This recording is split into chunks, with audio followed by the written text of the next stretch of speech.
मुस्लिम की संतान हैं, हिंदुत्व को ढूंढ रहे हैं, हिंदू बने घूम रहे हैं, मंदिर मंदिर जा कर के अपनी प्रामाणिकता को स्थापित करना चाहते हैं। मुझे लगता है ये नाटक करने की ज़रूरत नहीं है।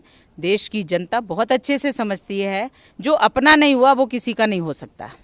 इसलिए इस खानदान की तो ये आदत रही है कि मिक्सचर है, चलता रहता है, परंतु देश में एक शुद्ध विचारधारा, राष्ट्रीय विचारधारा जो सनातन धर्म की है वो निरंतर चलती है। राष्ट्रीय विचारधारा से हम मिल कभी भी ऐसी विधर्मी विचारधारा का हो ही नहीं सकता।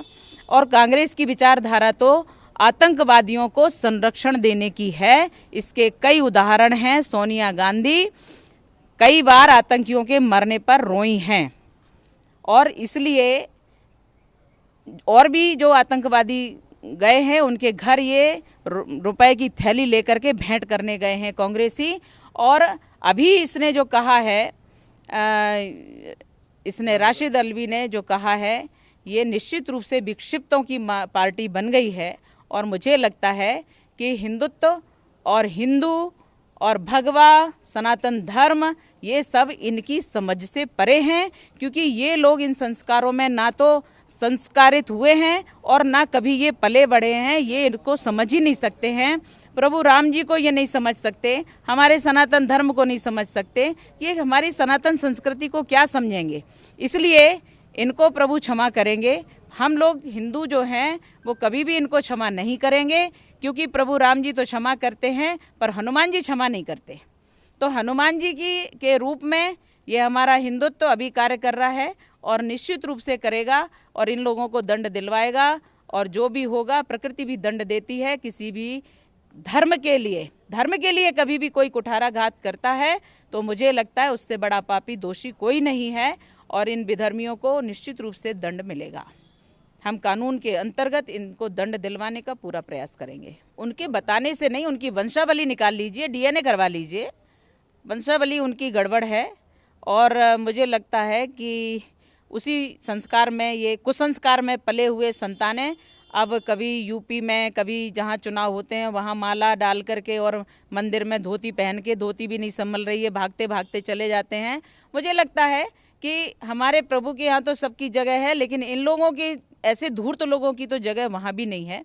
और प्रभु राम जी सब अच्छे से ठीक कर देते हैं। इन्होंने तो प्रभु राम जी के अस्तित्व को नकारा है। इन्होंने तो प्रभु राम जी के अस्तित्व को, और राम से बने हुए जो रावण को वध करने के लिए जब जा रहे थे प्रभु, उस सेतु का भी विरोध किया है। 25-25 वकील इन्होंने कोर्ट में खड़े कर दिए हैं इस बात के लिए कि प्रभु राम जी का कोई अस्तित्व नहीं है। और अब किस बात के हिंदू बन रहे हैं? ये हिंदू और हिंदुइज्म और हिंदुस्तान और ये हिंदू संस्कृति, सनातन धर्म, ये इसको कुछ भी नहीं समझ सकते। इसलिए इनकी जो लैंग्वेज है वो हमेशा गड़बड़ रहती है, क्योंकि इनके आसपास भी कभी संस्कार पलते नहीं हैं। इसलिए इनका, मैं कहती हूँ, ये तो बेचारे हैं। और जिस प्रकार से सलमान खुर्शीद की पत्नी ने भ्रष्टाचार किया, असंवेदनशील होकर के दिव्यांगों के बच्चों के जो कृत्रिम अंग हैं, अपने एनजीओ के माध्यम से उन्होंने उसका भ्रष्टाचार किया और वो जेल में है। तो ये तो बौखला गया है, पगले गया है। और ऐसे भौंकने वाले लोगों को और ऐसी कलम तो निश्चित रूप से ज्ञान नहीं दे सकती। ये तो अधर्म की, विधर्म की भाषा ही लिखेगी। परंतु हम इतना कहेंगे, हमारा भारत देश हिंदुत्व सदैव सहिष्णु रहा है, और इसलिए ये यहाँ जिंदा हैं। पाकिस्तान में जाते तो ये जिंदा नहीं होते, उनके विरुद्ध बोलते तो ये जिंदा नहीं होते। चीन में जाते तो इनका पता नहीं चलता अगर वहाँ के विरुद्ध बोलते। परंतु ये भारत देश है, यहाँ सहिष्णु लोग रहते हैं, इसलिए इनको क्षमा किया हुआ है और ये जिंदा हैं। बाकी देशों में जा कर के ये देख लें, पता नहीं चलेगा। परंतु ये यहाँ से निकल भी नहीं सकते, क्योंकि इनको कहीं ठौर है ही नहीं। और यहाँ भी अगर इस प्रकार से करेंगे तो हिंदुत्व जाग चुका है, हिंदू जाग चुका है। अब इनका दंड सुनिश्चित करना ही होगा। एक्चुअली राशिद अल्वी समझ ही नहीं पाए, क्योंकि हमने कहा ना, ये विधर्मी लोग कभी भी धर्म को नहीं समझ सकते। सनातन धर्म ही धर्म है, बाकी तो अधर्म है।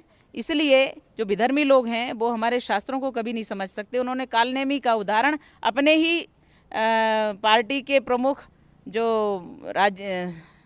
राहुल गांधी है उनको दे दिया, प्रियंका को कह दिया। उन्होंने कालनेमी राहुल और प्रियंका को कहा है।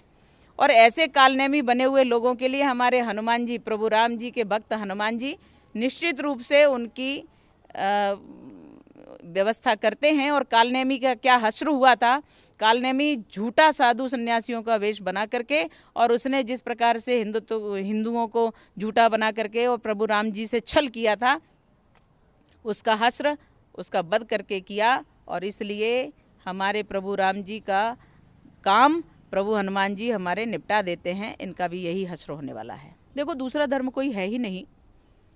जो सनातन धर्म है, इतनी विशाल, इतनी प्राचीन, इतनी नवीन और इतनी अभ्युदय संस्कृति है कि जिसकी कोई कल्पना नहीं कर सकता। मत और पंथ तमाम हैं और होते भी हैं। कोई किसी के मत को मानने वाला है, कोई किसी पंथ का मानने वाला है, परंतु धर्म सनातन ही है।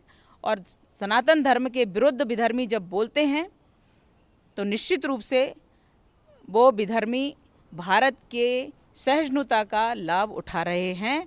और ये लाभ उनको अधिक दिन तक नहीं मिलेगा, क्योंकि हिंदू जाग चुका है। कांग्रेस खत्म हो रही है और कांग्रेस के खत्म होने से ये लोग बौखला रहे हैं।